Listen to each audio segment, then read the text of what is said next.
Good morning. Okay, that's slightly low. Tweak some things. Why is that so? Okay, there we are.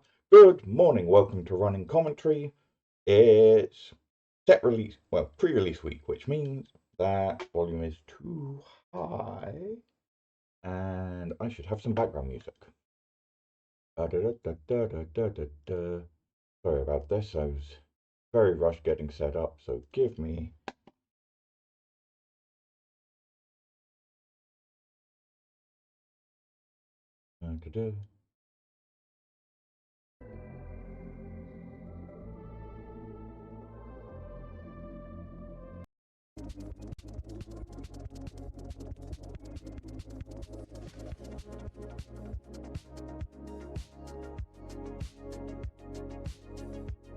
right. Let's do that. Let's turn that down a bit. Okay, that seems fine. No, thank you. Okay, what's it doing? Right, complete set review of Duskmourn. We'll be doing white and blue cards today. I'm running commentary. I'm a variety gamer. I run on a treadmill. I play games. One of my major hobbies is Magic the Gathering. So when a new set's coming out, I want to take a week off my normal schedule to just do a complete set review. That's what you've wandered into. If you're interested, great, hang around. If not, I'll be back next week for Monday Morning Magic, Well-Worn Wednesdays, where I just take a game.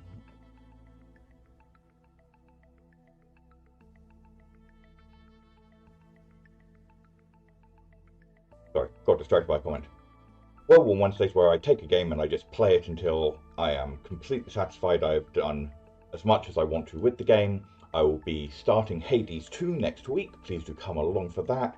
And Fridays, it's First Time Fridays. I play a game that I haven't really played, and I play it for every Friday for a few months to get a feel for it and decide if I actually want to invest time in it. If I like it, it will get stuck on a list.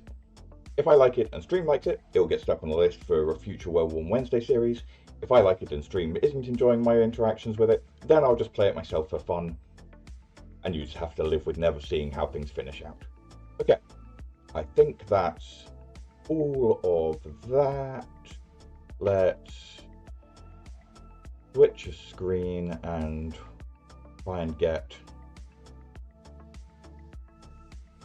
everything set up properly. Oh, these aren't working at all. Right. Right, that changed. Sorry about this. Technical difficulties, as the saying goes. And right, let's first close that. That doesn't want to be that. That wants to be that one, which wants to be a little bit bigger. That is fine. Why? Where has my camera gone? That is in the wrong place. Let's put me up here so that you can see me, and then let me work out why the treadmill isn't doing what I want it to. Well, not the treadmill, but the display for the treadmill. And that needs to change. Aha! We're getting there, we're getting there. Okay, that's fine, that's fine. Don't want that one, want that one. Start with that.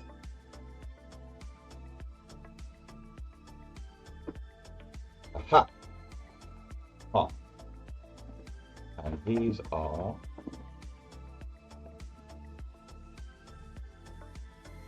slightly the wrong position. Not that one. What are these pointing at? Okay, let's work this on. Sorry about this. Apparently, things got very messed around at some point. Transform, edit, transform.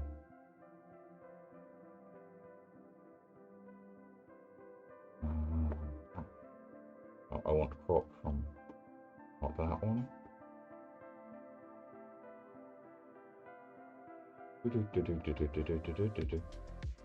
Oh, that's...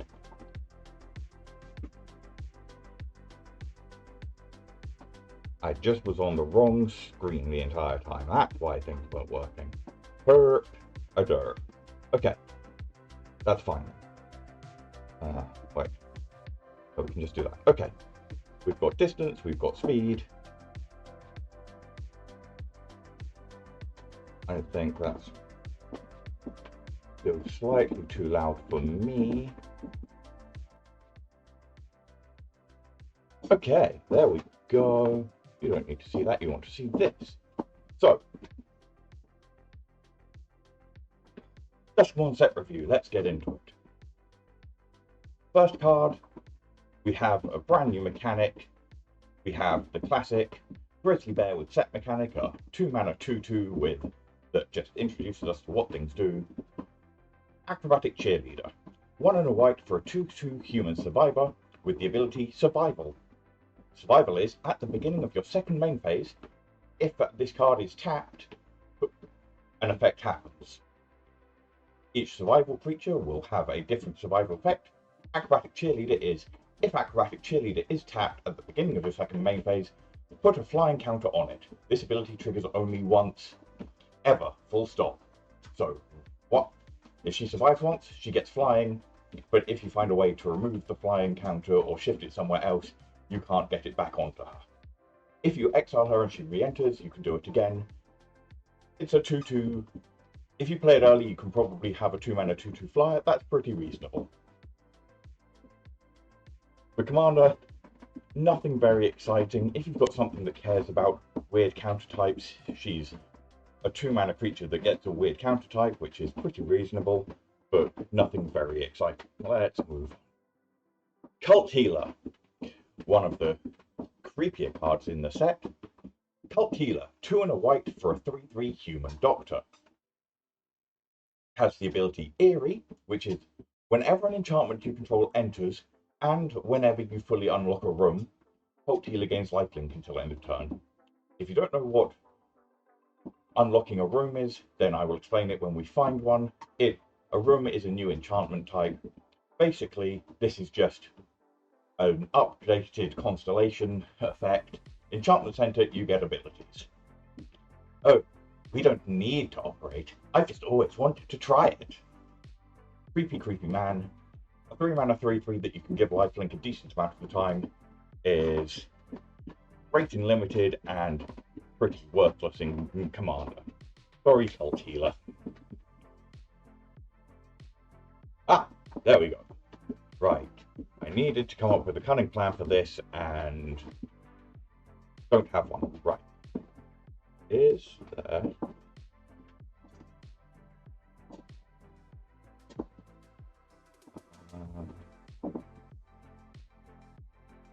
one. Transform. Rotate. Aha! Okay, I'm just going to have to do a lot of this throughout the stream. Wait, no I won't, because I can do that. That, perfect. We have a plan, right. Our first room, Dazzling Theatre / Prop Room. It is an enchantment room. You may cast either half. The door unlocks on the battlefield, and as a sorcery you may pay the mana cost of the locked door to unlock it. So, in your hand, you have 2 halves of the card. You can cast either one of them, but only one of them, and when it enters, it will then unlock. At any time, you can then unlock the other half of the card to get the effect of that. Once you've unlocked the second half, you'll have all of the effects on the card. Until you unlock the second, you'll only have the effect of the half that you cast. Good morning, Sergeant Saltworth. Thanks for following. Okay. Dazzling Theatre. Creature spells you cast have Convoke. I should probably speed up a little bit, really. But welcome, welcome. This is my excuse for getting my regular exercise. I stream 3 times a week. It gives me something to do. Usually I stream a variety of games. This is the Like set review weeks, I take a week off my usual schedule just to go through the entire set. Right. Back on track. Dazzling Theatre. Creatures supposed to cast have Convoke. A 4-mana enchantment that this is really powerful in Commander, weird in Limited.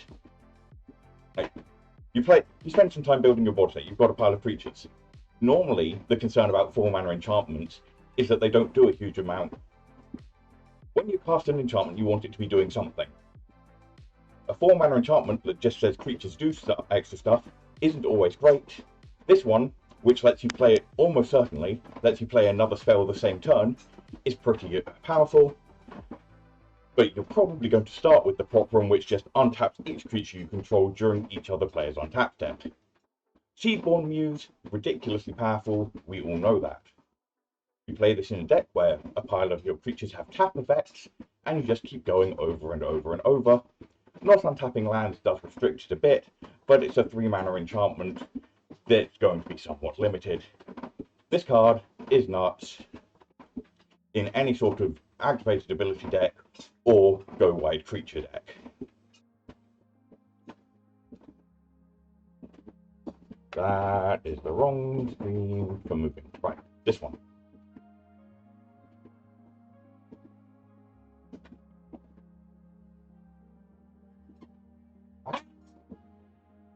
Oh, come on.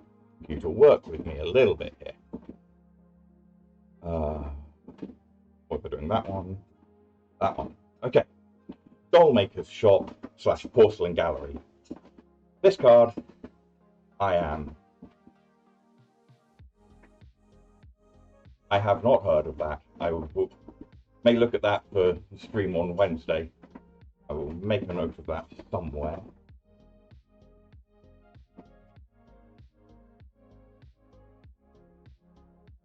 Right.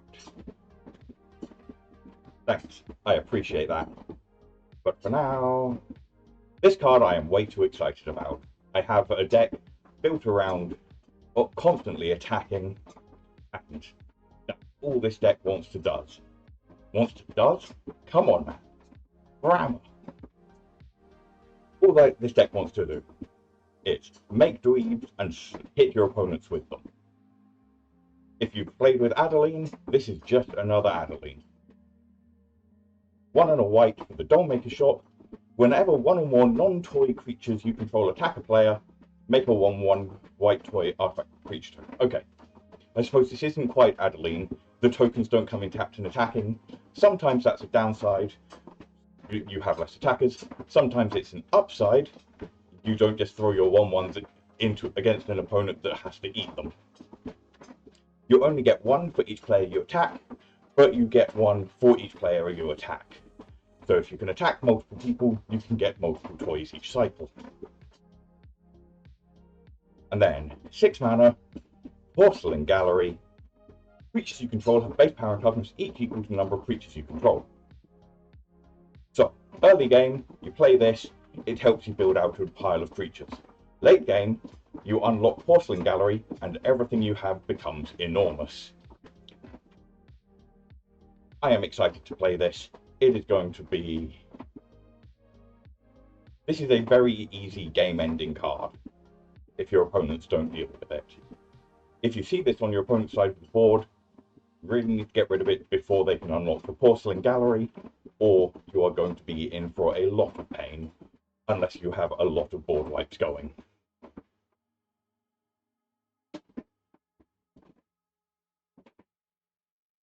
Onwards. Emerge from the cocoon. 4 and a white for a sorcery. Return target creature card from your graveyard to the battlefield. You gain 3 life. Within the silken shroud, all doubts are cleansed. All desires are united with Valgar. 5 mana reanimate, gain 3 life.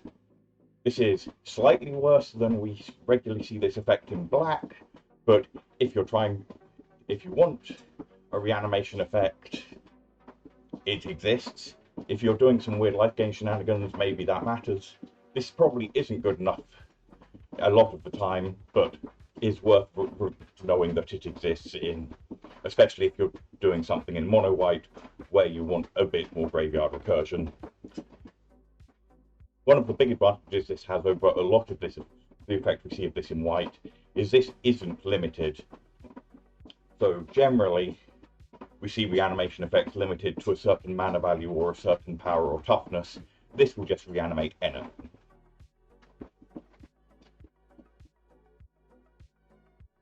The first of the Enduring cycle. Enduring Innocence. 1 white for a 2/1 enchantment creature sheep glimmer. It has lifelink. Whenever one or more other creatures you control with power 2 or less enter, draw a card. This ability triggers only once each turn. And when it dies, if it was a creature, when Enduring Innocence dies, if it was a creature, return it to the battlefield under its controller's owner's control. It's an enchantment, not a creature. So, you have a 3 mana 2/1 lifelinking card draw effect, and when your opponent gets rid of it once, it comes back, no longer a creature, but still an ongoing card draw effect. Sorry, got distracted because I just realized that there's a pile of different effects that make your enchantments into creatures. So if you have one of those in play, this will die, come back, becomes a creature again, dies, comes back, becomes a creature again. There may be some silly things you can do with this.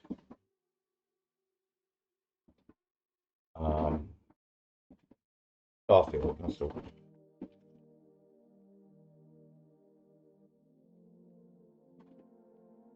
Something like Starfield of Nyx that says other non-aura enchantments you control are creatures in addition to their other types. Could do some nonsense with that. Yeah, we've seen quite a few of these 3 mana things enter draw card abilities. It's another one. It's Welcoming Vampire that's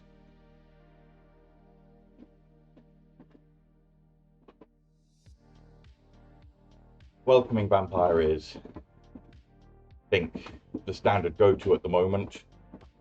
You lose a couple of points of toughness and flying, but you gain lifelink and resistance to removal. If you want this effect, definitely run this one. I don't know if it's better or worse than Welcoming Vampire.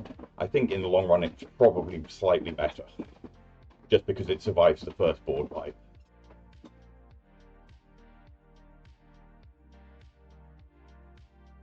Ethereal Armor. We've seen this card before, but it's a single white enchantment aura, enchant creature. Enchanted creature gets +1/+1 for each enchantment you control and has first strike. Card is bonkers. If you're doing enchantment stuff or Voltron stuff or Bogle stuff, this card is insane. If you're not doing that, you're not interested. But this very easily makes your stuff enormous and incredibly hard to block.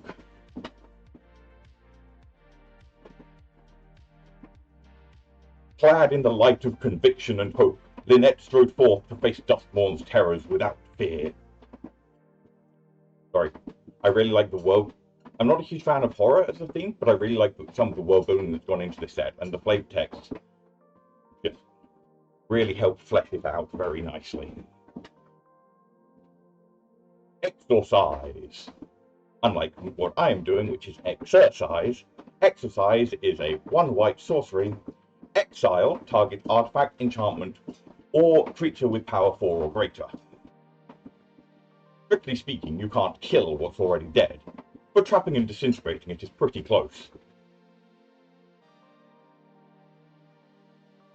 2 mana sorcery speed, but very versatile removal. Don't pass over this card.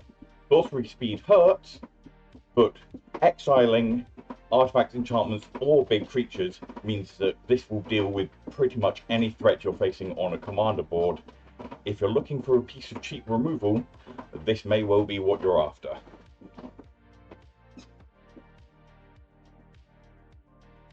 Fear of abduction! 4 white. Enchantment creature Nightmare. It is a 5/5 with flying, and as an additional cost to cast this spell, exile a creature you control. And when it enters, exile target creature an opponent controls. And then when Fear of Reproduction leaves, put each card exiled with it into its owner's hand. So, you play it, you cast it, you get rid of one of your things. It enters, you get rid of one of your opponent's things. You now have a 5/5 flyer, and if your opponent gets rid of it, both the exiled things go back into their owner's hands. If your opponent's stealing a pile of your stuff, this may be useful. If you just want to clear away the biggest threat and hope this survives, this is fine. If you want to rebuy one of your more powerful creatures that's been restricted in some way, this could be good. It's very middle of the road, interesting design, great flavor. Not going to see a huge amount of play. Enchantment creature may come up. A mono white nightmare is fascinating flavor wise. I don't think you can do anything particularly broken or obscenely powerful with it, but you can certainly do some stuff. It is worth noting that if your opponent counters this, you still have exiled a creature and then have no way to get it back, so this does open you up to some pretty serious risks of 2-for-1s. Onwards. Fear of Immobility. 4 and a white for an enchantment creature nightmare. It's a 4/4, and when it enters, tap up to one target creature. If an opponent controls that creature, put a stun counter on it. As it slunk towards her, Nina told her legs to run, but they stayed rooted and rigid. She screamed, but no sound left her lips. Creepy, creepy, creepy. Fear of Immobility. Mostly designed for this limited format because tapping your own creatures to trigger survival is quite good, and locking down your opponent creatures with a stun counter we also know to be very good.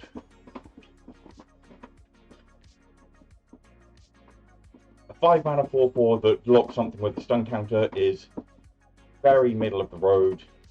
You mostly see this in blue, so if you're looking for it in a deck that can't access those, this is a good one for you. If you're looking for that effect on a deck where you have enchantment triggers, this is a better upgrade for you, but not an enormously exciting card for Commander.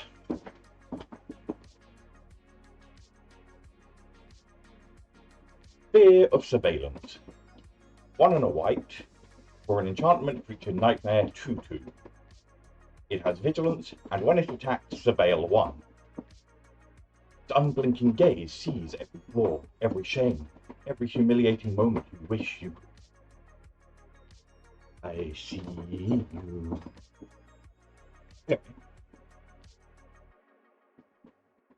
Very reasonable common.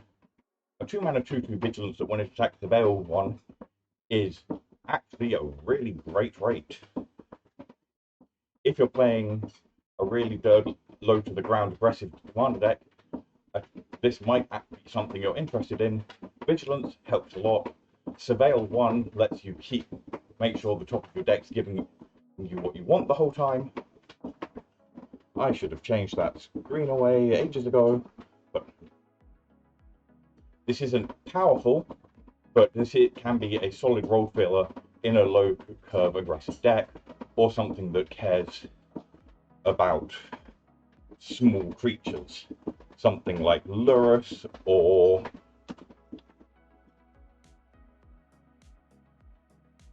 Sidar Kondo, who says creatures your opponents control can't block creatures with power 2 or less. Something where you're reliably getting in with this little guy to keep recurring the attack triggers. What was I saying? Interesting card, not amazingly powerful, but certainly enough rules text to be worth considering if you're playing something low and aggressive. Friendly Ghost. 3 and a white for a spirit. It's a 2/4 with flying, and when it enters, target creature gets +2/+4 until end of turn. In life, Marcus has been a devoted guide of new arrivals. Death simply made it easier to get around. A 2/4 flyer for 4 is fine. A 2/4 flyer for 4 that gives something +2/+4 until end of turn is a very big pump. If you're in an aggressive blink deck, this might be worth considering. It makes your attackers much easier to push through. An extra 4 toughness makes blocking very challenging. Or at least blocking profitably. A weird little guy. If you can blink it a pile of times and make something huge, great. If you're in a toughness matters decks, the turn this enters, you get +8 toughness, so something like Doran might be quite interested. Strange little common, think he has quite a lot of build around potential, but very narrow. Unlike the Ghostly Dancers. 3 white, 5 mana total for a creature spirit. It's a 2/5 with flying. When it enters, return an enchantment card from your graveyard to your hand, or unlock a locked door of a room you control. Eerie. Whenever an enchantment you control enters, and whenever you fully unlock a room, create a 3/1 white spirit creature token with flying. So, this comes down, immediately unlocks a door, immediately gives you a 3/1 spirit with flying. So that's a 5/6 flying for 5 mana, plus whatever the effect of the door you just unlocked is. If you don't have a room on the battlefield, you can still get to return something from your graveyard to set you up to trigger Eerie next turn. And if you're playing this, you're playing a heavy enchantment deck, you will make a huge number of spirits. This reminds me of... Why can't I think of the... Does it make... Why can't I think of the name? Advanced search, text, constellation, 2/2. Archon of Sun... It's an Archon, that's why I couldn't think of the name. Reminds me a lot of Archon of Sun's Grace. Drops out a huge pile of 2/2 flyers. Gives them lifelink. If you're playing a deck with Archon of Sun's Grace, Ghostly Dancer is a pretty great addition to that deck, and possibly just an upgrade. I will definitely be looking for a copy of Ghostly Dancers to go into my Enchantress deck, and I will be looking forward to just swarming people with 3/1 flyers. This card may be one of the cards I'm most excited for in this entire format. It's amazing for the sort of things I like to play. Glimmer Seeker. 2 and a white for a 3/3 human survivor. Has survival. At the beginning of your second main phase, if Glimmer Seeker is tapped, draw a card if you control a Glimmer. If you don't control a Glimmer, create a 1/1 Glimmer enchantment creature token. Well, hello there. Want to come exploring? So, if it's tapped, you either make a 1/1 which will enchantment creature, which will trigger any area effects you've got. If you already have a Glimmer, you get to draw a card. So, as long as you can reliably attack with this, or tap it in some other way, you have a steady supply of creatures, enchantment triggers, or card draw.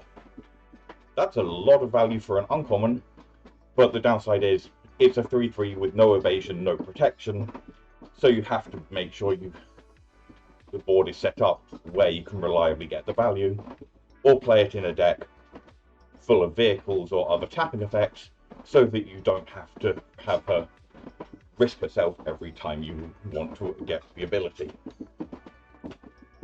A 3/3 is not a big body in Commander, but we have lots of ways to tap creatures that don't require her to enter the red zone.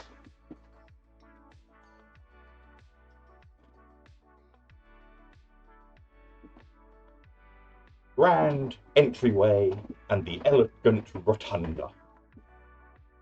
1 and a white, when you unlock this door, make a 1/1 white Glimmer enchantment creature.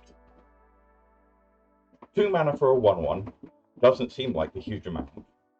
But remember, Anything that cares about enchantments entering, this triggers twice. Once for the entryway entering, and once for the token it creates, which means this is a lot more powerful than it first looks in the right deck. And then, the Elegant Rotunda is admittedly less exciting. When you unlock this door, put a +1/+1 counter on each of up to 2 target creatures. A small pump effect isn't horrible, but I think if you're playing this, you're looking to just get a lot of value out of getting 2 Constellation or Eerie triggers out from 2 mana. I did that because I pressed the wrong thing. That's fine. Right, we've just seen this card. Wizards, why would your website do this? Please do better. Right. Hardened Escort. 2 and a white for a 2/4 human soldier. When it attacks, another target creature you control gets +1/+0 and indestructible until end of turn. Great for your survivors. Means they're indestructible, so they're guaranteed, almost guaranteed to survive. A small pump effect is nice, but it itself is only a 2/4, which makes it quite risky. If you're playing something super aggressive or something where it's really important that your attacking creature survives, this might be worth considering. If you're playing something like Ishin, where you can multiply the effect, that might be worth considering, but this feels like a lot of the time it's going to be a one and done. You attack with it and it just gets eaten. If you get to attack with it multiple times, then this card is very strong, but fragile. Although, like, 4 toughness isn't horrible, there is, especially in the early to mid game, there will often be at least one player that can't deal with 4 toughness comfortably. Maybe I'm slightly underrating it. Middling card, powerful effect, but on a underwhelming body. It's not magic. I read the writing on the house's walls. I listen to its sighs. Smell the changes in its air. It tells me where danger lies.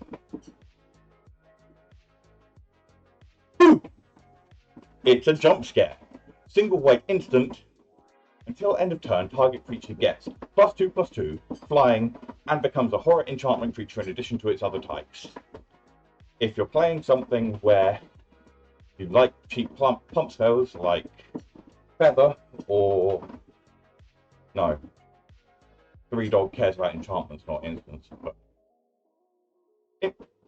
if you like cheap pump spells or giving flying in something like a Rafik Voltron, maybe, this might be worth considering. +2/+2 and flying is a lot for 1 mana, but also not a huge amount for Commander. It becomes a horror enchantment creature is interesting, but probably mostly a negative because it just opens you up to enchantment removal as well as creature removal. It will be surprising if you see it, but not necessarily scary. The ley lines are back, with mostly new forms. Leyline of Hope. 2 white enchantment. If Leyline of Hope is in your opening hand, you may begin the game with it on the battlefield. If you would gain life, gain that much life +1 instead. As long as you have at least 7 more life than your starting life total, creatures you control get +2/+2. If you're playing Soul Sisters, hoo boy have they given you a card. If I still had my Darien King of Kjeldor deck, oh, I would be ecstatic. As it is, I'm not hugely excited, but my wife will almost certainly want it in her Oloro deck.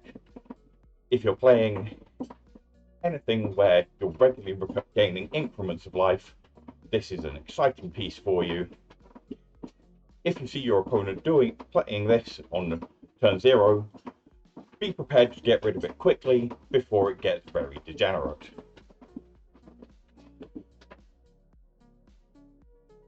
Makes me want to return to considering building a Bilbo deck.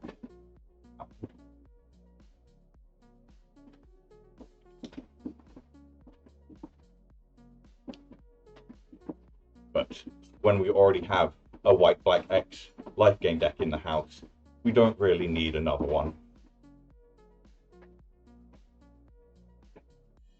But Bilbo, the greatest Soul Sister commander, now has yet another way to be very, very silly. I confess I was disappointed that no one played him in the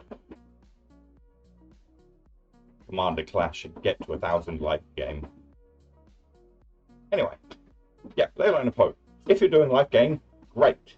If you're not doing life gain, keep an eye out for it. It could be a threat. Lionheart Glimmer. 3 white, enchantment creature Cat Glimmer. It's a 2/5 with ward 2, and whenever you attack, creatures you control get +1/+1 until end of turn. We've seen this sort of when it attacks Lord effect before. 5 toughness means it's got a reasonable chance of attacking, especially of surviving an attack, especially when it becomes a 3/6 after its ability. And ward 2 makes it pretty unpleasant for your opponent to get rid of if you manage to surprise them with it. 5 mana is a lot, so you want to be going pretty wide before you consider playing it, but certainly an upgrade over several of the similar effects. Living Phone. This I don't particularly vibe with for the set. The modern technology inclusion. I get what they're going for, kicking off some tropes. I find it a bit weird. Whatever. Anyway, Living Phone. 2 and a white for a 2/1 artifact creature toy.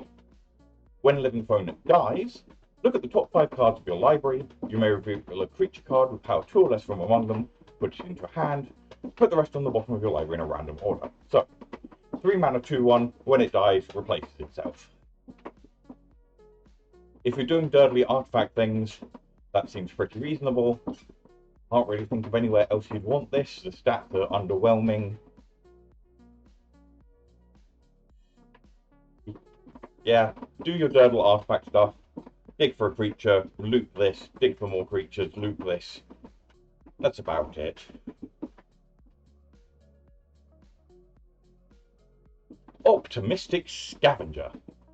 A single white for a human scout. It's a 1/1 with Eerie. Whenever an enchantment you control enters, and whenever you fully unlock a room, put a +1/+1 counter on target creature. A Void Rod, perfect! Now we'll be able to get the glitch reader working again. But will you have time? Behold the shadow lurking behind you. Good art. A 1 mana 1/1 that puts a counter for every enchantment you get. We've seen this before in green. It will be just as strong in white as green. Enjoy it in standard. If you're doing that sort of thing in Commander, more power to you. If you can get 3 or 4 triggers off this, you have got an enormous amount of value. I don't know. It is not the style of Enchantress that I like to play. Good morning, commentary wife. And once again, we see Children of the Corn. Sorry. Orphans of the Wheat. 1 and a white for a human, 2/1. Whenever Orphans of the Wheat attacks, tap any number of untapped creatures you control. Orphans of the Wheat get +1/+1 until end of turn for each creature tapped this way. If you're playing a deck where you really want to be tapping all of your creatures without sending them to combat, hello, have we got something for you. If you've got a deck where you go wide, but you often play against people playing propaganda effects where you have to pay to attack, hey, look at this. Now you only have to pay for one of them, and you can put a huge amount of power into it by tapping all of your legions. That's about it. It's a very simple and straightforward card. creepy art, interesting callback, reasonable effect if you're looking for it, looking for reliable tapping of your creatures, or making a single large attacker. That's about it. Ah, our first Overlord. Overlord of the Mist Moors. 5 white for an enchantment creature avatar horror. It's a 6/6 with Impending 4 for 2 white. Impending 4 means if you cast a spell for its impending cost, which is 2 white, it enters with 4 time counters and isn't a creature until the last is removed. At the beginning of your end step, remove a time counter from it.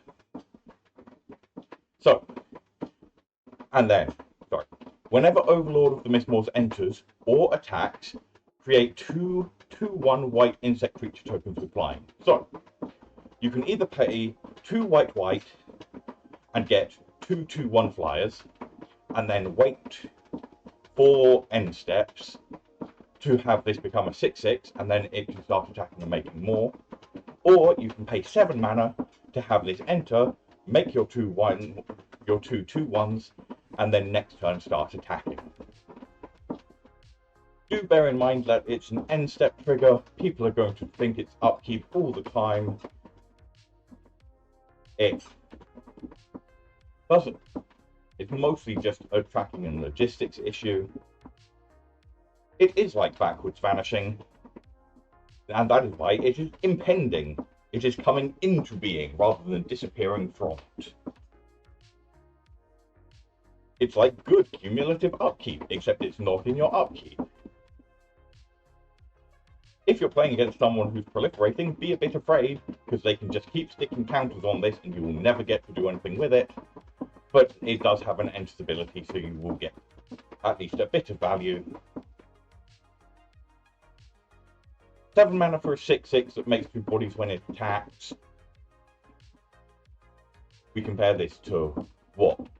The Black Titan? Brave Titan. 6 mana makes 2/2/2s.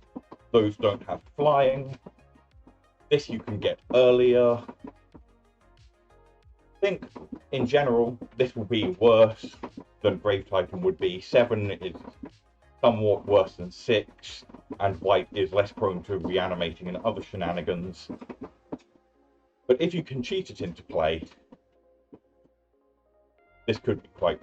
I guess that's one of the good things to do with it, is you play it for 4, and then you just blink it, and then, boom, you're up to 4 things and have a 6/6 to attack with. That seems like a pretty reasonable line of play. Someone also pointed out that even if you cast it for the impending 4, its mana value is still 7, so you get Beanstalk triggers if that's the sort of thing you're into. It's a strong card. Whether it's strong enough to replace similar effects that you might already be running, I don't know. You'll need to look at the specifics of your top end for it. I may end up running it in Blink. It's borderline. I run a Yorion Blink deck. 4 mana, get that. Next turn play Yorion. It's not horrible, but it's not amazing either. I will have to think deeper. Overlord of the Mistmoors. If your opponents play it, don't be surprised if it just generates an enormous amount of value and beats you. Also, don't be surprised if they play it and then it just sits there and is kind of underwhelming. I honestly couldn't tell you which way this card's going to go. I would lean towards underwhelming. A 6/6 is generally manageable. I don't know.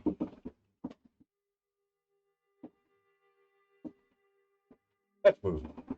Hatched Plaything. 2 and a white for a 4/3 artifact creature toy. It has double strike, and it enters with 2/1/1 counters on it if you cast it from your hand. When it ripped, its owner attempted to fix it. Something went wrong. So, we have a 3 mana 4/3 double strike, but it's only a 2/1 double strike if you cast it from your hand. So, blink it, cheat it in, shenanigans, anything you can do to get it in without casting it. We've not seen any Manifest Dread, but there's a mechanic in the set where you can cheat things in and then flip them. This card has the potential to be very, very scary if you're just playing it in a deck where you can remove the counters from it in some way. A 3-mana 4/3 double strike is a ridiculous magic card, and there is almost certainly a way to make it very, very busted, even in a format like Commander.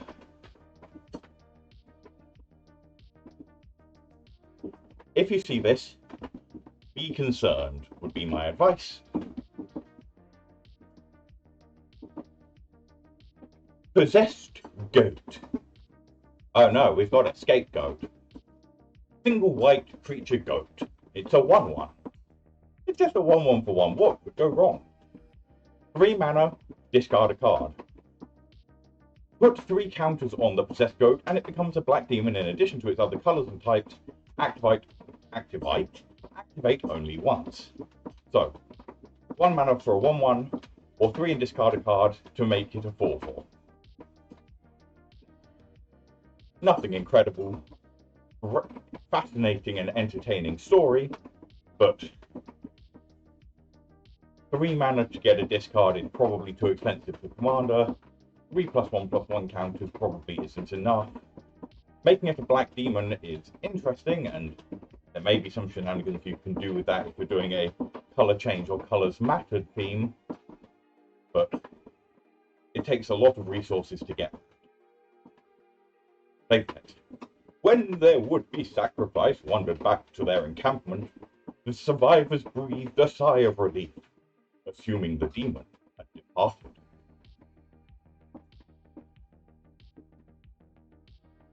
I need to pick up the pace a bit. Reluctant Role Model. 1 and a white for a 2/2 human survivor. Survival. At the beginning of your second main phase, if Reluctant Role Model is tapped, put a flying, lifelink, or +1/+1 on it. Flying and lifelink will not stack, but +1/+1 counters will, so you can just steadily build it up. I expect the first counter put on most of the time will be flying, because that makes it easier to keep attacking with it, which means it continues to survive, and then you can throw it however you like. Then, whenever Reluctant Role Model or another creature you control dies, if it had counters on it, put those counters on up to 1 target creature. So, if you like your Ozolith effects, we have another Ozolith, but this one makes counters of its own. This is a very strong card in any counters deck, any Dirtly combat deck. I think this is going to see a lot of play in Commander. I really wish I liked the art more.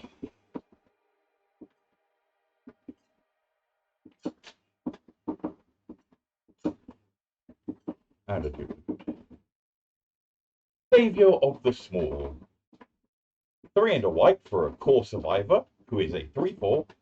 At the beginning of your second main phase, if Survivor of the Small is tapped, return target creature with mana value 3 or less from your graveyard to your hand.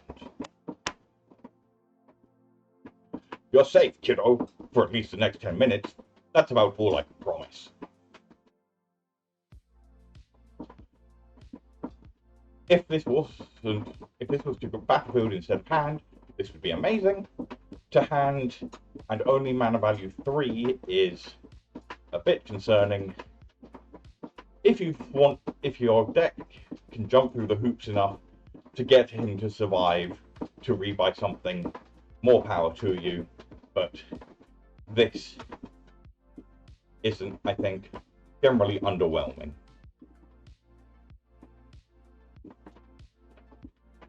Seized from Slumber. 4 and a white instant, cost 3 less to cast. If it targets a tapped creature, destroy target creature. So, 5 mana, destroy a creature, or 1 and a white to destroy a tapped creature. It's fine. 2 mana instant, destroy a target tapped creature is often going to be relevant. The fact that it can kill something that is currently attacking is quite nice. I don't know. If you're willing to spend 2 mana to kill something that is already doing stuff, then this is great. If you want to be slightly more proactive, this is probably not good enough. Tyson tried to scream for help, but his lungs simply unraveled.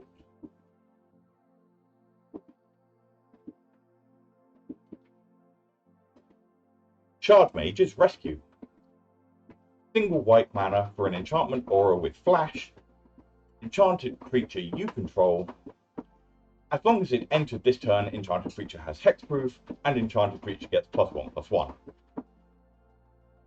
So, 1 mana +1/+1, and an instant speed, eerie trigger, and protect something. That's quite a lot of value. If you're in an Enchantress deck, you might consider it just for the instant speedness and hexproof for whatever your most important Enchantress is. If you're in Voltron, this is great. That's about the only places you're really likely to care, unless you're trying to think. It's not a terrible protection spell in a lot of ways, actually. If you're looking for a 1 mana protection spell, you could do a lot worse than this in pretty much any deck that can play it. Providing a permanent +1/+1. People play the green instant get hexproof indestructible and +1/+1 effects. This is basically just black and white, but get with a permanent +1/+1. Enjoy, do some good things with it.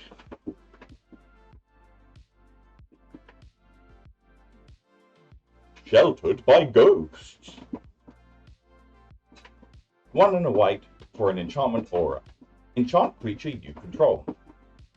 When Sheltered by Ghosts enters, exile target non-land permanent an opponent controls until Sheltered by Ghosts leaves the battlefield, and enchanted creature gets +1/+0, has lifelink and ward 2.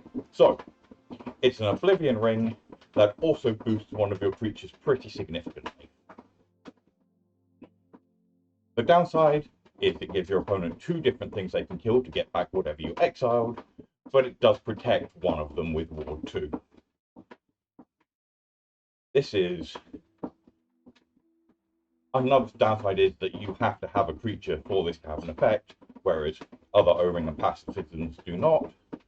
But the upside of this, of increased power and lifelink and ward 2, means this is a very strong include for a fairly creature-heavy deck that's looking for more pacifism and Oblivion Ring effects, or just looking to improve the quality of the ones they're running.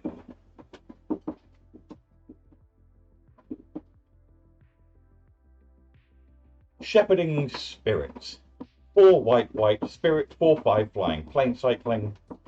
If you like having land cycling creatures in your decks, this one is reasonable. It searches for non-basics, which can matter, but it's a 6 mana 4/5 flyer. The end result is nothing incredible. This way, Melina. 100 years haven't improved your sense of direction. Burn. Flavor-wise, I love this card. Split Up. 1 white sorcery. Choose 1. Destroy all tapped creatures, or destroy all untapped creatures. Don't be a wimp. We'll cover more ground this way, says Ryan, the former survivor. Don't split the party, guys. It just leaves you more vulnerable. 3 mana, Partial Wrath. Great card. Very flexible. Especially later in the game, where you might be able to politics or manipulate a board state to really take advantage of it.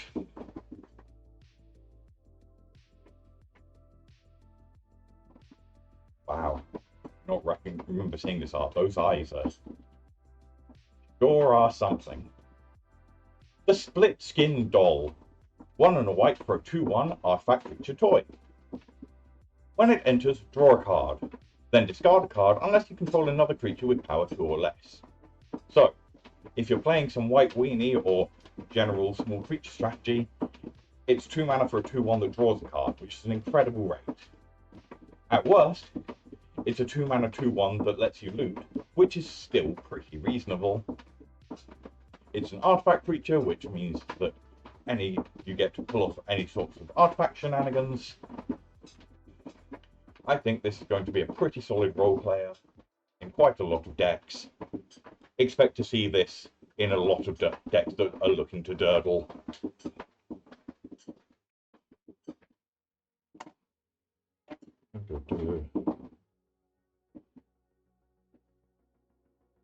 Surgical Suite / Hospital Room. Surgical Suite is a 1 white room. When you unlock this door, return target creature card with mana value 3 or less from your graveyard to the battlefield. And Hospital Room for another 3 and a white. Whenever you attack, put a +1/+1 counter on target attacking creature. 2 mana, get back a 3-drop. Nothing incredible, but not hideous. I would really rather be getting a little bit more out of that, but we fortunately do have the follow-up of unlocking the other room to make the 3-drop we just reanimated a bit bigger each time it attacks. Neither part on their own are particularly exciting, but together they make a tolerable amount of value if you're looking to be very durdly or have some shenanigans that you can set up with either of those effects. The Wandering Rescuer. 3 white for a legendary creature, human samurai noble. She's a 3/4 with flash and convoke and double strike, and other tapped creatures you control have hexproof. So, convoke, you can tap your creatures past her instead of paying mana costs. Flash means you can do it whenever you need to. Double strike on a 3/4 means that she attacks pretty well, and giving your other tapped creatures hexproof means you can flash it in, tapping down something your opponent is targeting in order to protect it from whatever removal spell, meaning that it's relatively easy to set her up as some sort of 2-for-1. Strong card, going to be an interesting commander in some, going to be interesting in the 99, going to show up when you don't expect it and blow out whatever you have planned. The fact that your opponent can just be sitting there with a pile of random soldiers and then just drop in a 3/4 double strike in just before they untap could be quite scary. Be prepared to not see this coming and then get blown out either by it countering your removal or just smacking you in the face. Toby, Beastie Befriender. We stand beasties in this house. Beasties are the best. They keep their keeper lives alive. We love them. Toby, Beastie Befriender is a 2 white legendary creature human wizard. He is a 1/1. When Toby, Beastie Befriender enters, make a 4/4 white beast creature token with this creature can't attack or block alone. As long as you control 4 or more creature tokens you control have flying. Sure, I'm pretty small, but Gribble isn't, so I don't get scared. So, you have a 3 mana 1/1 who brings a 4/4 with him. The 4/4 can't do anything by itself, but if you give it more friends, they will start flying around. Pretty fun, interesting commander for a mono white tokens deck. Very strong in any tokens deck that includes white. Just being able to enter the battlefield and give all the tokens in play flying leads to some pretty scary blowouts. You think you're safe from the army of 1/1s, and then wings on them all. Fly, my pretties!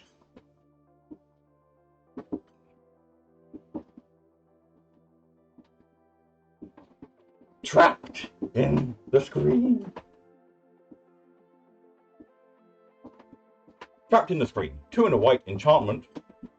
When it enters, exile target artifact, creature, or enchantment an opponent controls until the trapped in screen leaves the battlefield and ward 2.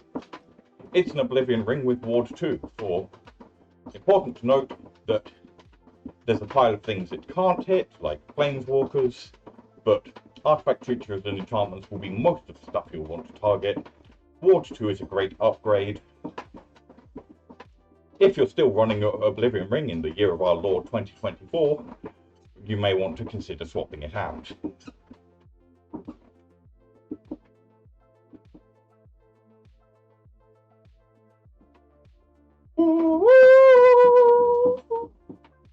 It's an unidentified hovership. 1 white for a 2/2 vehicle with flying. When it enters, exile up to 1 target creature with toughness 5 or less. When it leaves, when an unidentified hovership leaves the battlefield, the exile card's owner manifests Dread. Manifest Dread is they get to look at the top 2 cards of their library. One goes face down as a 2/2 creature, the other goes in their graveyard. So, you get rid of a medium-sized creature, and you give them a 2/2 that they might be able to do something with, and you can turn this into a 2/2 flyer by crewing 1. If you remember Skyclave Apparition, this is worse than that, but still quite strong. I say worse than Skyclave Apparition because this only hits creatures, whereas Skyclave hit anything. The upside of this is this hits creatures with toughness 5, whereas Skyclave hit permanents with mana value 4 or less. But Skyclave Apparition gave them an abilityless creature equal to the mana value, and this I could have just brought up Skyclave Apparition.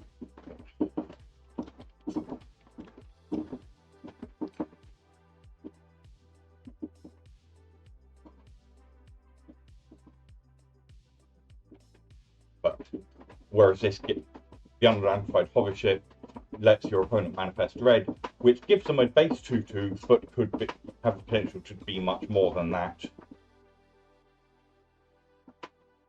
If you're playing Skyclave Apparition, I wouldn't swap it out, but if you're interested in more versions of a similar effect, this is pretty good. If you're playing something where you can take advantage of the fact that this is an artifact or a vehicle, this might be worth considering. It is a solid... for all that I'm talking down at saying it's worse than the Skyclave Apparition, Skyclave Apparition is a very powerful card. Unidentified Hovership is good. Do not make a mistake there. 3 mana, exile a medium-sized creature, and give them a potentially useless 2/2 is still decent. I just don't want you to go around thinking that this is an amazing new card. It is a pretty significant downgrade from similar effects we already have, unless you can take advantage of its artifactness.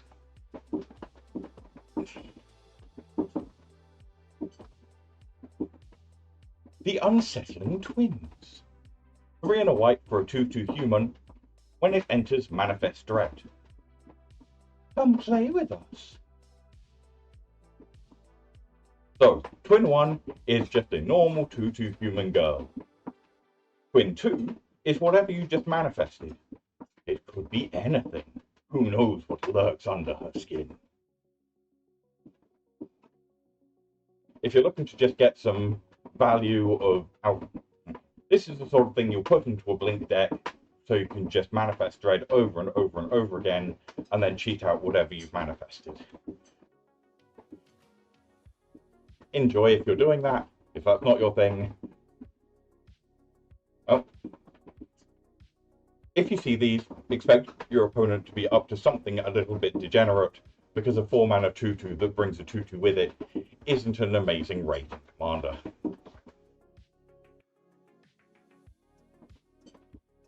It's an unwanted remake. For a single white instant, destroy target creature its controller manifest Dread. Another card in the long line of 1 white instants that get rid of an opponent's creature but give them some upside. Worse than Swords to Plough, worse than Path to Exile, probably worse than Swords to Plowshares. Destroy instead of exile is a pretty big downside. Manifest Dread will often be less bad than giving your opponent an extra land. Make your choices, consider carefully. I think this is strong enough that you will want to at least consider it if you're running a pile of the 1 white kill spells. Whether or not this one is good enough will depend a lot on what else you're doing and how you interact with board states and graveyards.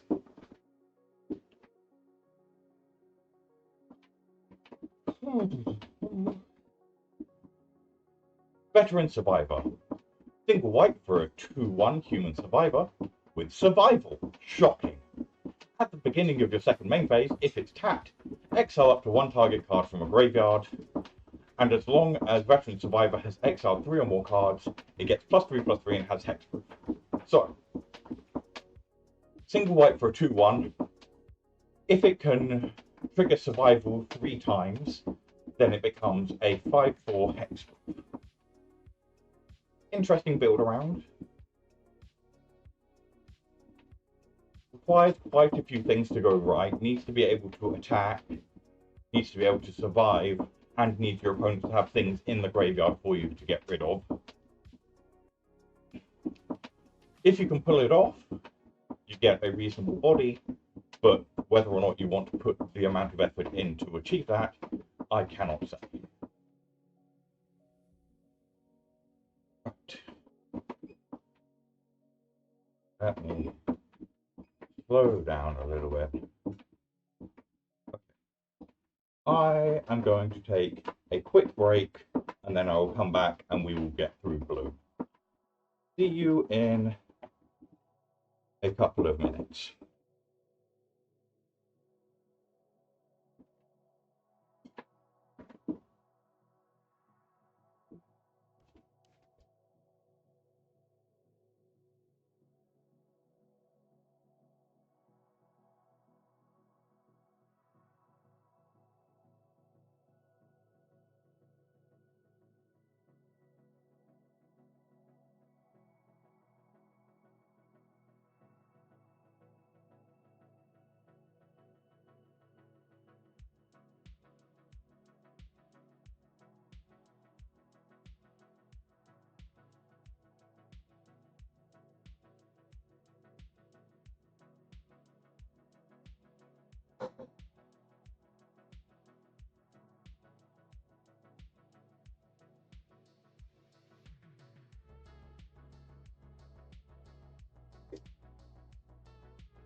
Okay.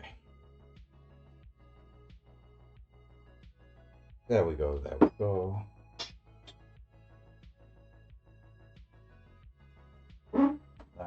That.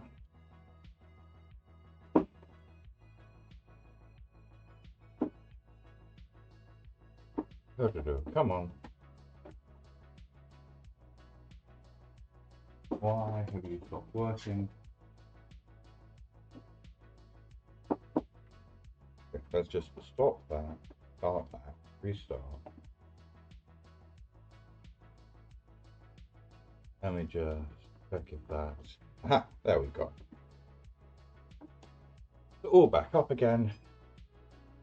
Pick up. Nope, and the signal dropped again. Well, okay. Slower walking, faster talking. let's do some blue cards. Starting with the Abhorrent Oculus. 2 and a blue for a 5/5. At an additional cost to cast this spell, exile 6 cards from your graveyard. Flying. At the beginning of each opponent's upkeep, manifest dread. So, you need to have a pile of things in your graveyard in order to be able to play this, but when you can, you need 6 things in your graveyard before you can play this. But then you get a 3 mana 5/5 that gives you an extra 2/2 on every opponent's upkeep. This is a fascinating card. Huge upside, heavy downside. If you're in self-mill deck, look, this is a good card. If you're in trying to think what sort of decks want this.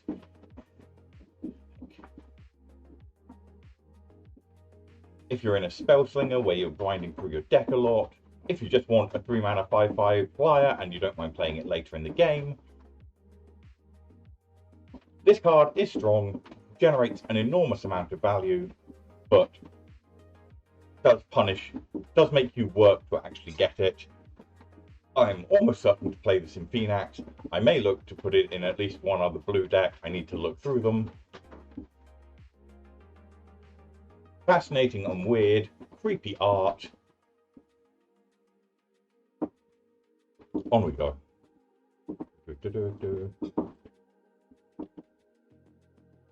And we go that one. We have the Bottomless Pool and the Locker Room. For a single blue, you get the Bottomless Pool. When you unlock this door, return up to 1 target creature to its own hand.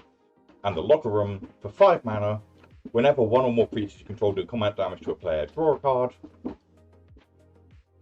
So, 1 mana, bounce a creature at sorcery speed, nothing exciting.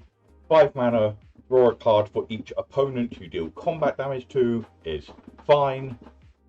Individually, both of these are underwhelming. Again, having both of them together gives you quite a bit more flexibility. Playing the Locker Room later on, drawing a couple of cards, bouncing something that's a threat, just leaving the Bottomless Pool unlocked and sitting there will make opponents have to respect and play around it. Or just play it early as a tempo play, and later on, once you've got plenty of mana but not a lot of cards, you just unlock the Locker Room to start recouping your value. Nothing incredible, but certainly nothing to be ashamed of if you're playing it.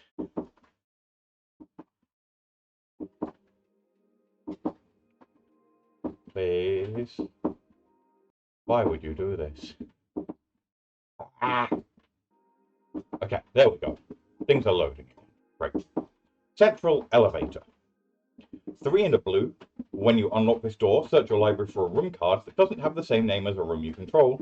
Reveal it, put it into your hand. And Promising Stairs. 2 and a blue. At the beginning of your upkeep, surveil 1. You win the game if there are 8 or more different names among unlocked doors of rooms you control.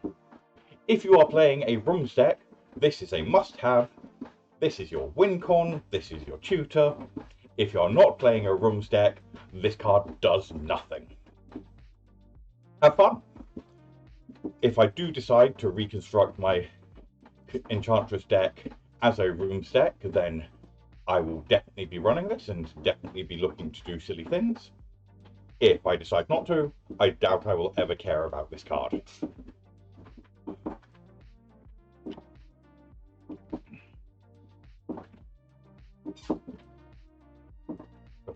There we go. Sorry, but that was weird. Right. Clammy Prowler. 3 and a blue for an enchantment creature horror is a 2/5. Whenever Clammy Prowler attacks, another target attacking creature can't be blocked this turn. Sometimes survivors in the flood pits hear their own drowning voices crying out for help. Only the ones who flee immediately live to speak of it. So, it's a 2/5 that gives something else unblockable. A 2/5 attacks pretty reasonably, letting you get something smaller through that wants to deal combat damage. If that's something you're into, this is fine. Or getting your enormous threat through for lethal. It's nothing amazing, but can provide a steady stream of value as long as it can continue surviving. It's an enchantment for triggering any enchantress triggers, but also makes it more vulnerable to removal. Creeping Peeper. 1 and a blue for a 2/1 eye. Be on your guard. Valgamoth has eyes everywhere. And I don't mean that figuratively. Tap this eye, add a blue. Spend this mana only to cast enchantments, unlock doors, or turn permanents face up. So, you can turn face up your morphs, your manifests, your cloaks, your disguises, your manifested dreads, using mana from this. Another in a long line of random blue creatures that produce mana for restricted purposes. Usually it's artifacts or instants and sorceries. Interesting to see it do enchantments, but relatively underwhelming and restricted. Cursed Windbreaker. 3 mana. When it enters Manifest Dread, then attach this to that creature. The equipped creature has flying, and you can equip it for 3. So, 3 mana to make a 2/2 flyer, and then 3 mana to shift the flying around. I'm almost certain to run this in my Blink deck, because if I can keep blinking it, then I can keep getting more and more Manifest Dreads and then cheating those into play. If you're not doing that, a 3 mana 2/2 flyer is fairly underwhelming, unless you can have some other plan for getting a lot of value out of it. And equip 3 just to get flying is really way too much. Duskmourn Megalodon. 4 blue for a 5/7 Vigilance Island Cycler. A 5/7 Vigilance is a very silly thing for a shark to be. If you want Island Cyclers, this is your blue one. If this is the best thing you can do for 6 mana, then this is a 5/7 Vigilance is a pretty decent attacker and defender, but hardly exciting. Don't a sound.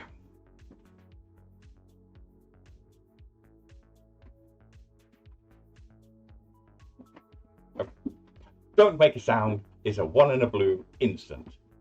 Counter target spell unless the controller pays 2. If they do, surveil 2. So you counter it unless they pay. If they pay, you get to surveil, so you get at least some value out of it. These sort of counter spells never impress me in Commander. Them giving some upside if this doesn't work doesn't make me any happier to play it. If someone plays it, I'm almost certainly going to play into it and get blown out anyway, but really, why are you not just running a hard counter spell? Jace kept his mouth shut, but he couldn't shake the feeling that the strange creatures could hear the screaming in his mind.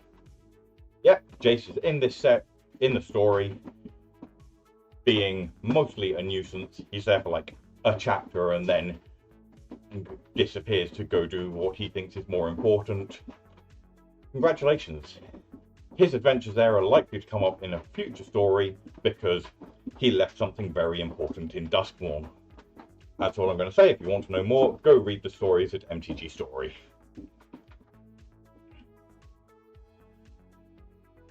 Duskmourn's Domination. 4 blue. Enchant creature. You control the enchanted creature. It gets -3/-0 and loses all abilities. This is a very odd card, because usually, if you're gaining control of a creature, you want it to be doing things.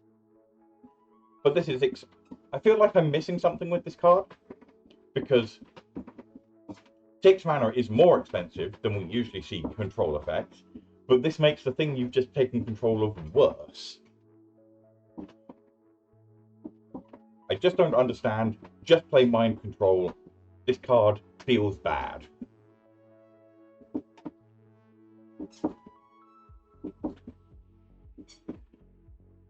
Here, however, we have a more pleasing card. Enduring Curiosity. 2 blue for a 4/3 cat glimmer with flash. Whenever a creature control deals combat damage to a player, draw a card. When Enduring Curiosity dies, if it was a creature, return it to the battlefield under its own control. It's an enchantment, not a creature. Being able to flash this in during combat to surprise an opponent who hadn't arranged any blocks and draw a pile of cards is great. Having it so that even if they kill it off in response to that, it comes back is great. If you're in an Enchantress deck, this is strong. If you're in a deck that just wants to draw a pile of cards with creatures doing combat damage, this is one of the best versions of the effect we've seen. Expect to see a lot of this card. Expect that your opponents to draw a lot of cards off of it. If you can exile it, and do that as soon as possible, because you do not want this to die and just come back. This Enduring Cycle are all strong, but this will draw a huge number of cards. Beware.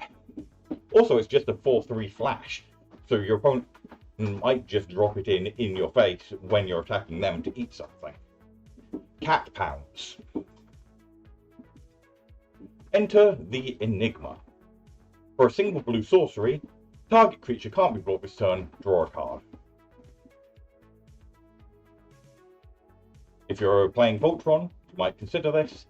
Sorcery sucks a little bit, but you'd need to play it before your opponent's declared blockers anyway, so instant would only be of minimal advantage.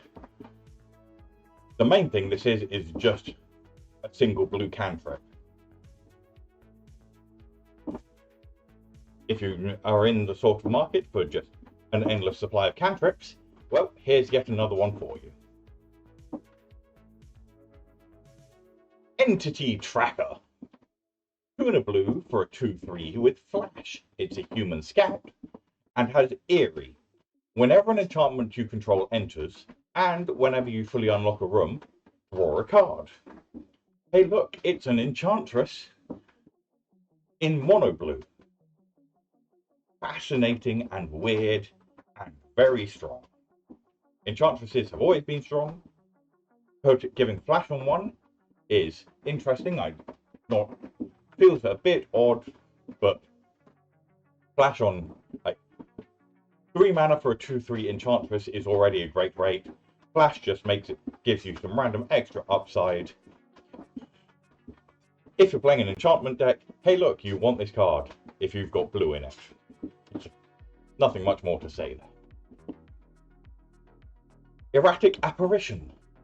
2 and a blue for a 1/3 creature spirit with flying, vigilance, and Eerie. Whenever an enchantment you control enters, whenever you fully unlock a room, gets +1/+1 until end of turn. I think the Eerie effect is less interesting than just the 1/3 flying vigilance. If you're playing some keyword soup, that's a fairly cheap body for 2 keywords on. And flying vigilant just makes a fairly steady and consistent creature to chip in with, especially if you can put anything on it. Like a weird addition to a Voltron deck maybe as a backup. What's got you bent all bent out of shape? Said Joseph, the comedian, as his last words. Did I miss a flavor text on? The readings are off the charts. Whatever it is, it's close. It's behind you. Anyway. Fear of Failed Tests. 4 and a blue for a 2/7 enchantment creature nightmare. Whenever Fear of Failed Tests deals combat damage to a player, draw that many cards. Wait, what do you mean this quiz determines half our grades? Simone, muttering in her sleep. That's interesting. I just realised that basically the entirety of the Duskmourn story takes place over like 2 hours. Huh. that may make it one of the shortest stories in Magic lore. Anyway, it's a 2/7, so you're likely to be able to attack with it, but your opponent's going to just happily block it with a 3/3 or a 3/4. If you can get through, you've got the potential to draw a pile of cards. This is the sort of thing where that unblockable effect comes in handy, but mostly I think you're going to be playing it in something where you really care about that toughness. And if you manage to hit with it, that's just an incredibly pleasant upside. Did you remember to revise?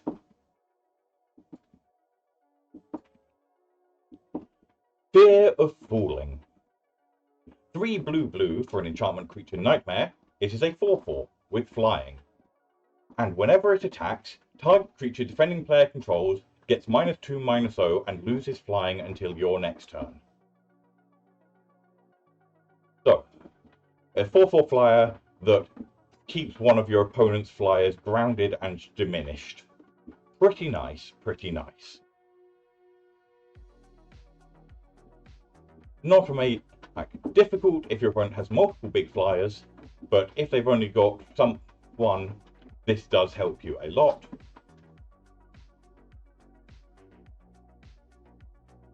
Interesting card. Going to, in the right deck, you can do some shenanigans with it. Blue-white flyers are probably going to consider this. A 5-mana 4/4 flyer with a good ability remains a relevant threat. It had been months since Jacob had started Fooling, but only a few weeks since he'd run out of breath to scream.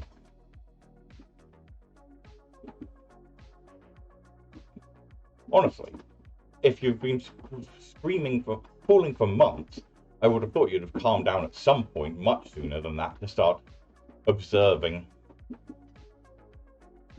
Although it does look like there's quite a lot of rubble, so I guess that would be disconcerting if it was Fooling differently to you. Anyway, Fear of Imposters. 1 blue for an enchantment creature nightmare. It's a 3/2 with flash, and when it enters, counter target spell its controller manifests dread. It wasn't that long ago that I was wondering if we could get a mono blue Mystic Snake, and here we are. It's a cancel with, you get a 3/2, but they get a 2/2 that has the potential to be more than that. So, quite a strong card. If you're a very creature heavy deck that wants some counter spells, this is definitely a good choice. It can counter anything. It is not restricted to creatures or non-creatures, which is a very nice feature. Just make sure you're only spending it on something really worth countering, because you are giving your opponent an actually significant resource in return. Fear of Isolation. 1 and a blue for a 2/3 nightmare. At an additional cost to cast it, return an opponent you control to its owner's hand, and it's flying. So 2 mana 2/3 flying that lets you bounce something. Well, makes you bounce something, but that just means that you get to replay whatever you bounced. So as long as you're playing something cheap with strong ETB effects, this card is going to do stuff. I expect to see it quite a lot in Standard, in the sort of Tithing Blade style decks. In Commander, 2 mana to rebuy a permanent is very reasonable, especially with the body that comes attached to this. On the second day after he'd been separated from his friends, Tino worried they'd be panicked at his absence. By the 4th, he was certain they'd never cared for him at all. Yep, being alone can do that to you.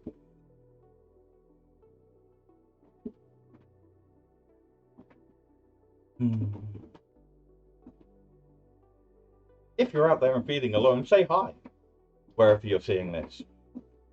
Facebook? Why am I saying Facebook? I'm not on Facebook. If you see this and you're feeling isolated, say hi. Twitter, YouTube, Twitch.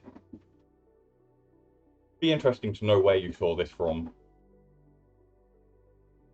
Tell me where you live. Just a country. Don't feel like you have to be isolated. Blood Pit's Drowner. 1 and a blue for a creature Merfolk. It's a 2/1 with flash and vigilance. And when it enters, tap target creature an opponent controls, put a stun counter on it. And 1 and a blue, tap, shuffle this and a creature with a stun counter on it into their owner's libraries. So, it is an Ambush Viper with vigilance that stuns something and can act as a permanent removal. This is an awful lot of rules text on an uncommon, and all of it is good. This is a scary card. Prepare to lose some very good. Prepare to have some very good creatures shuffled into your deck off of this guy. Girl, fish. I do not know how to interpret this thing. Get out! Blue instant. Choose one. Counter target creature or enchantment spell, or return 1 or 2 target creatures and or enchantments you own to your hand. So, stop what your opponent's doing, or rebuy what you've already done. Interesting spell. I don't think you run it unless you're very happy ending up with the second effect.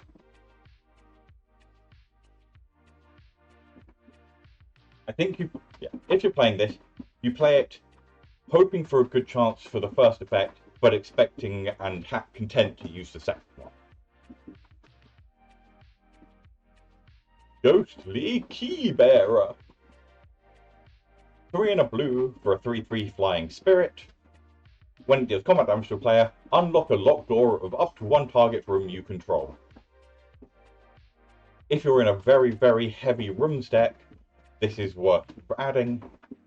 If you aren't, this is a 4 mana 3/3 flyer, which probably isn't going to be good enough.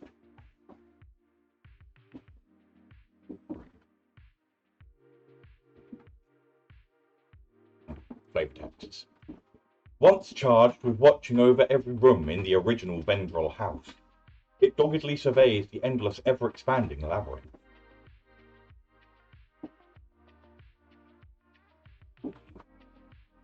Glimmerburst. 3 and a blue for an instant. Draw 2 cards, make a 1/1 white glimmer enchantment creature token. I don't know how I feel about it. Because I don't think this is quite... The deck that wants this is a deck that wants instant speed card draw and enchantment creatures. But Enchantress decks generally don't have a problem with card draw, so I'm not really convinced that this has a place in Commander Enchantress. I guess if you're in some sort of blue bait, I guess the other place it has a role is some sort of polymorph deck where you desperately need some creature tokens, desperately need to dig through cards in order to get to your polymorphs. That feels like a better place.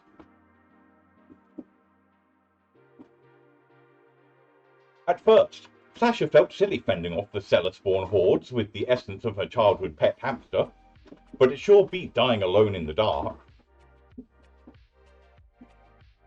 Glimmers are a very weird concept, and I really wish the story had had more time to really explore and explain them, because they were not very well introduced.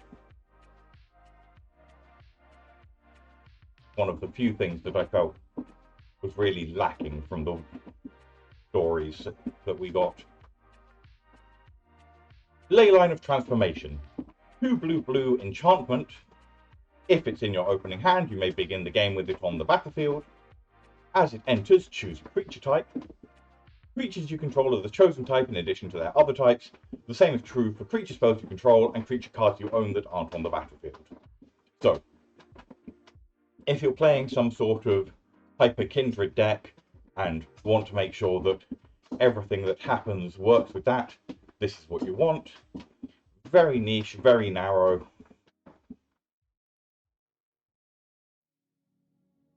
But it's nice to get another version. We've seen this sort of effect in blue and black before.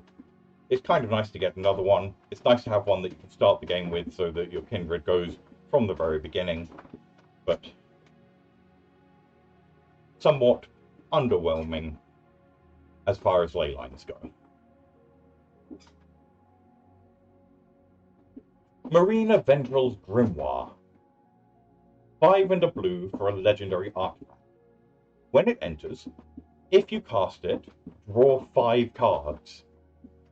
You have no maximum hand size, and don't lose the game for having 0 or less life. Whenever you gain life, draw that many cards. Whenever you lose life, discard that many cards. Then, if you have no cards in hand, you lose the game. This is fascinating and weird and really, really just bizarre. I don't really know what other word to use to describe this. Anything that says that anything that gives you an alternative way to lose is always weird. This is basically the blue version of that old mono black Lich card. If you're into this sort of thing, more power to you. Someone is going to do... I think the thing that upsets me the most is that you can still lose the game by decking yourself. Because what I'd want to do with it is just draw my entire deck, but then I can lose for that, which is suboptimal, which makes this a much more interesting and complicated card to play well with. Fascinating, funny. I will look forward to my opponents playing it. I'm not sure if I ever will. It's not really the style of play that I'm after.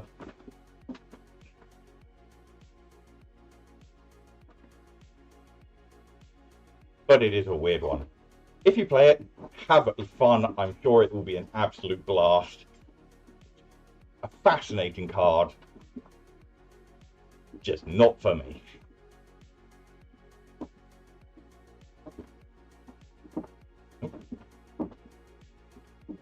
Meat Locker / Drowned Diner. Meat Locker is a 2 and a blue room. When you unlock this door, tap up to 1 target creature and put 2 stun counters on it. So, 3 mana, unlock the door, lock down a creature. Drowned Diner, 3 blue. When you unlock this door, draw 3, then discard 1.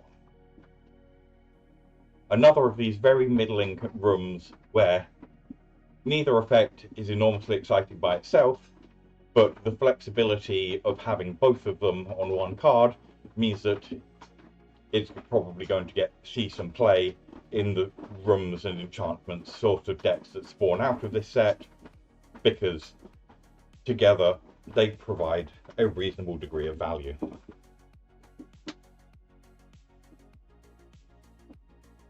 And we immediately go. This one, however, is much more mirror room. 2 and a blue.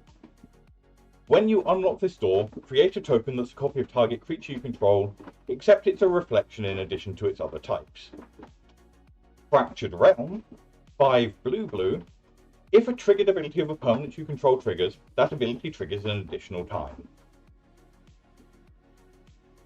So, triggered abilities are anything that say when, whenever, or at. And a 7 mana Panharmonicon is expensive, but when that 7 mana Panharmonicon is strapped to a 3 mana trigger that makes a token of something, it gets very interesting. This card is incredibly powerful on both sides. I am excited to run it in Enchantress. I may well run it in Blink just for the Fractured Realm. This card is going to see a lot of play in a lot of places, and it's going to be incredibly degenerate everywhere you see it. And even just the mirror room side is very strong. Like, we know what Kiki Jiki effects can do, and in anything like any of the blue inclusive token builds like Broodaclad, that mirror room ability is going to hurt a lot.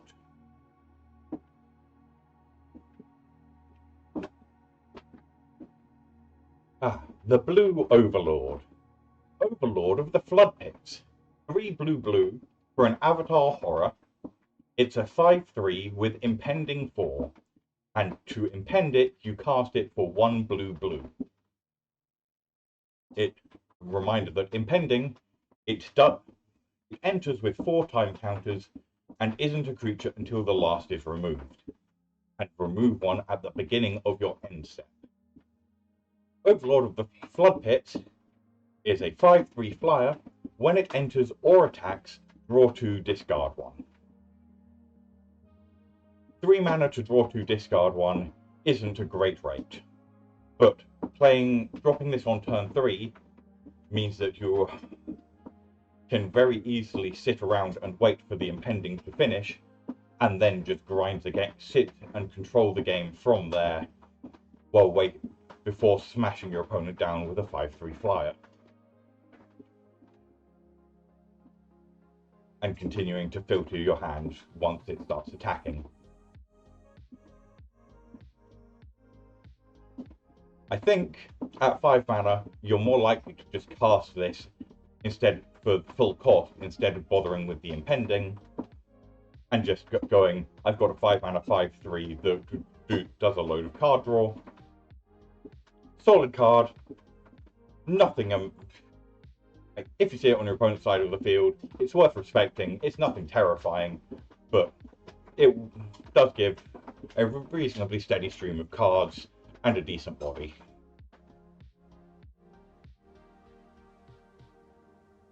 Paranormal Analyst. 1 and a blue for a 1/3 human detective. Whenever you manifest dread, put a card you put into your graveyard this way into your hand. A reminder that when you manifest dread, you look at 2 cards. One goes onto the battlefield face down as a 2/2 creature, one goes into your graveyard. With this in play, when you manifest dread, one goes face down as a 2/2 creature, the other one is revealed and put into your hand. Technically, it does go into the graveyard though, so if you've got anything that cares about things leaving the graveyard, you will get all of those triggers, things like Insidious Roots. If I've done this right, it should immobilize all spirits in the area. If I've done this wrong, you know what? Let's just hope I did it right. Probably a good plan. I don't think you'll be around to worry about it if you did it wrong. Interesting card. Very, very strong in that if you're doing a lot of manifesting dread. Utterly pointless if you're not. Piranha Fly! It's a 1 blue for a 2/1 flyer, enters tapped. It's a fish insect. They thirst for blood like mosquitoes do. They just have a less dainty way to access it. This is if you are a little flying man deck, this is a very strong little flying man. That's about all I've got to say for it for Commander. If you want small flyers, this is a great small flyer. If you don't care about small flyers, then don't worry about this card. Scrabbling Skullcrab. For a single blue, we have a 0/3 crab skeleton. With Eerie. Whenever an enchantment you control enters, and whenever you fully unlock a room, target player mills 2 cards. The important thing here, target player, not target opponent. A lot of Enchantress decks have a pile of graveyard recursion. You play this, you mill yourself, you recur your value, you recur a pile of enchantments, which lets you mill a load more, which lets you repeat. If you see this in Commander, your opponent is almost certainly doing something degenerate, you should get rid of it.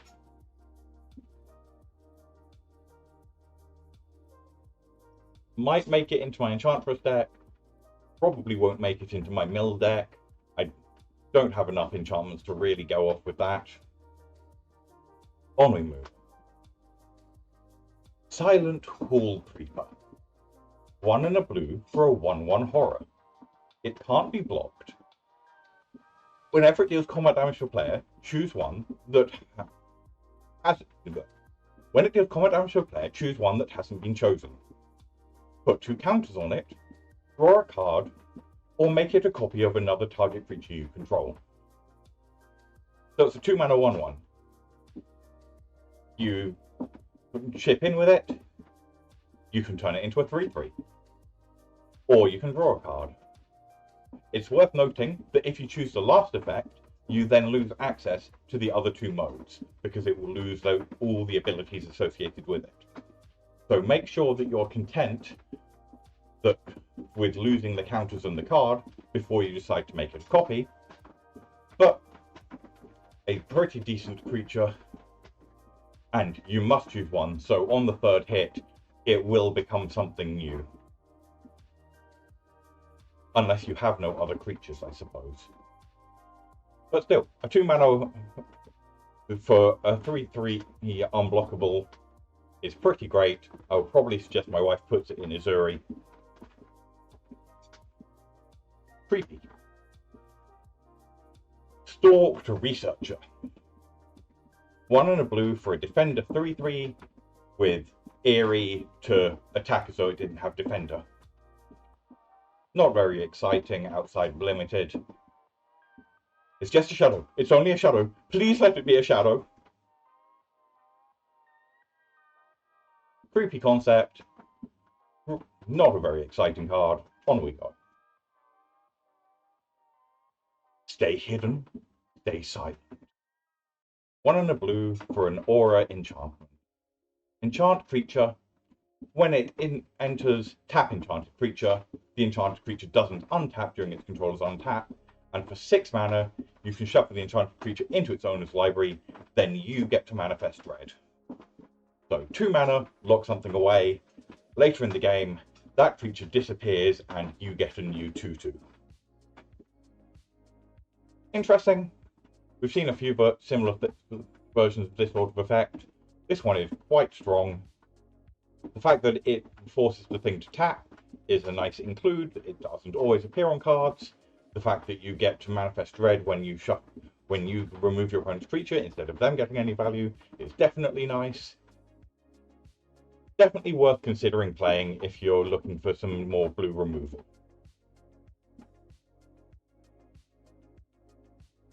The Mind Skinner.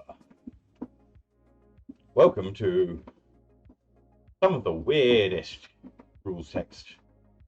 The Mind Skinner is blue for a legendary enchantment creature Nightmare. It is a 10/1. It can't be blocked.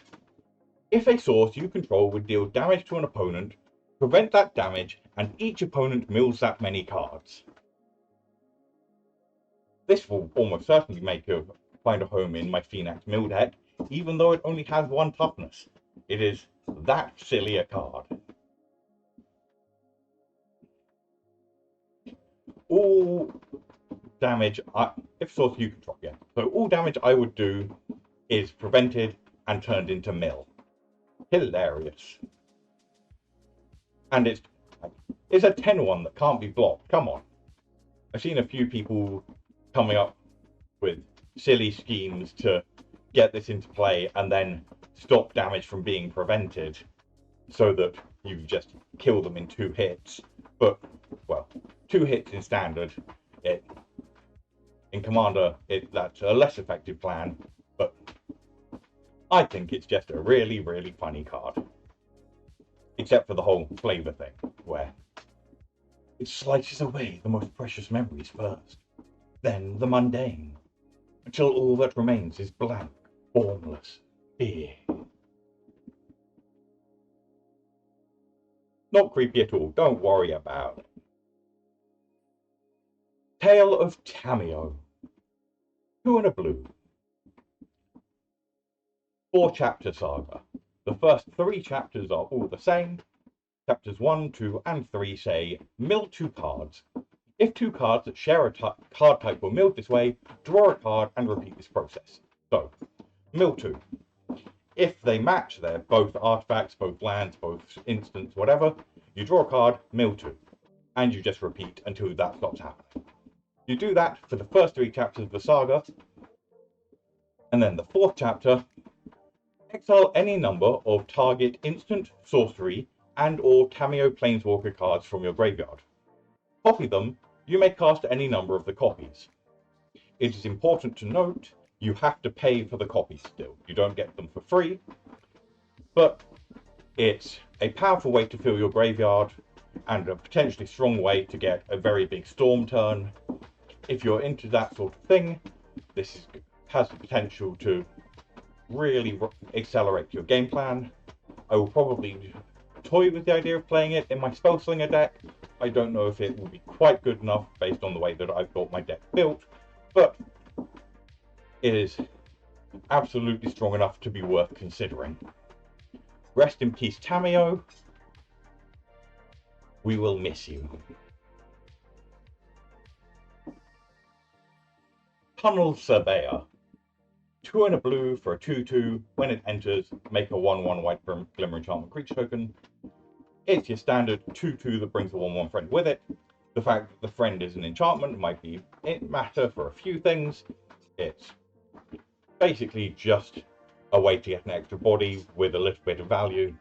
If you can take advantage of that, great, but it requires a fairly specific deck to be worth considering over any of the other versions of this sort of card. Twist Reality. 1 blue instant. Choose one, counter target spell or manifest dread.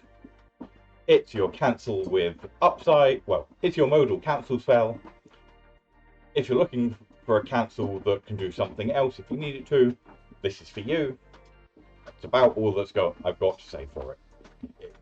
It's not exciting, but not horrendous either. You just... Manifesting Dread at instant speed does have the potential to be very powerful late game if you hit something good off of it. I don't know. Unable to Scream. Single blue for an enchant creature. Enchanted creature loses all abilities, is a toy artifact with base power and toughness 0/2 in addition to its other type. As long as it's face down, it can't be turned face up. This may be one of the most powerful mono blue removal spells we've seen in a while. It just completely shuts down an opponent's creature. Loses all abilities and becomes a 0/2 for a single mana is incredibly strong.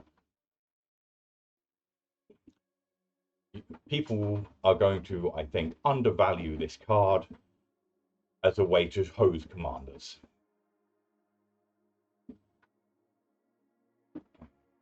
Nearly there. Underwater Tunnel / Slimy Aquarium. Underwater Tunnel for a single blue. When you unlock this door, Surveil 2. Single blue, Surveil 2. Fine, not exciting, not underwater, but good way to clear the top of your deck. Slimy Aquarium. When you 4 mana, when you unlock this door, manifest red, then put a +1/+1 counter on that creature. That I think is slightly less exciting. Unless you have managed to really reliably set up what you're manifesting into with the surveil that you just did. This, I think, ranks quite near the bottom of the rooms that we've looked at. I would, unless you're really making manifest dread work, I would be quite cautious about this one.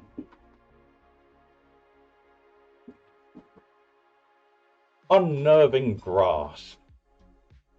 2 and a blue for a sorcery. Return up to 1 target non-land permanent to its owner's hand, manifest dread. Permanent is nice, sorcery is not.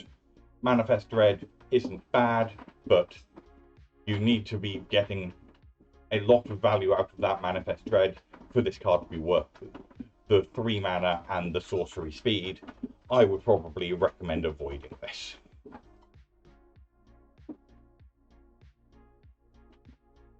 Unwilling Vessel. 2 and a blue for a human wizard. It's a 3/2 with vigilance. It has Eerie. Whenever an enchantment you control enters, or whenever you fully unlock a room, put a possession counter on Unwilling Vessel. When Unwilling Vessel dies, create an XX blue spirit creature token with flying, where X is the number of counters on Unwilling Vessel. Important to note, it doesn't only count possession counters, it counts counters of all types on the Unwilling Vessel. Interesting card to put in any of the sort of Perry, Falco, Spara style decks where you're throwing counters around, any sort of proliferating deck. As long as you've got a reasonable number of enchantments to get that first counter on, it's a 3/2 vigilance, and it doesn't take a lot of time before you will have enough counters on it that your opponent will be very cautious about blocking it for fear of giving you a very large flyer. Vanish from Sight. 3 and a blue for an instant. Target non-land permanent's owner puts it on top or bottom of their library, Surveil 1. It's 4 mana instant speed time ebb with Surveil 1. This card has never been exciting in Commander. It continues to not be exciting in Commander. If you can force your instant speed, is a little bit nice, because if you can do it in response to your opponent shuffling, you can get rid of something more permanently, but still underwhelming. And that is the end of blue. Okay, that's me done. We will be back. Weird. Okay, that's the end of blue. We'll be back on Wednesday, same time, go through black and red, and then Friday for green and as much of multicolored land commanders as I can get through, and then we may have to finish up next Monday for Monday Morning Magic, but we'll see how things are going. Right, 6 kilometers, nearly 2 hours of talking. I'm tired. I'll see you all later.